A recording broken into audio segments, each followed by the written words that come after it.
Hello বন্ধুরা, তোমরা সবাই কেমন আছো? আশা করি ভালো আছো। তো আজকে আমি দেখাবো আমি কিসের কিসের বড়া বানাই। সবার প্রথমে চাল কুমড়া তুলে নিলাম, তারপরে পুঁই শাকের পাতা তুলে নিলাম, আর চাল কুমড়োর কচি কচি পাতা তুলে নিলাম, আর কলমি শাক। তারপরে চলে গেলাম কিছু আলু পাতা তুলতে। এখন আমি সব শাকগুলোকে ধুয়ে নেব ভালোভাবে।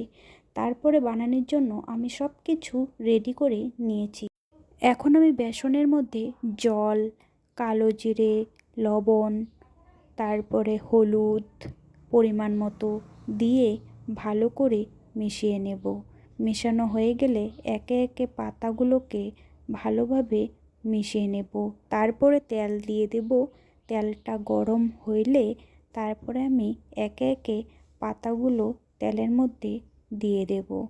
তারপরে ভালো করে ভেজে নিতে হবে। ভাজা হয়ে গেলে একে একে নামিয়ে নেব। তারপরে দেখো আমি ভাতের সাথে কি সুন্দর সাজিয়ে নিয়েছি বড়াগুলোকে। কার কার পাতার বড়া ভালো লাগে বলবে। এখন আমি ভাতের সাথে বড়াগুলোকে মেখে নেব। এখন আমি খেয়ে দেখব কেমন হয়েছে। দারুণ।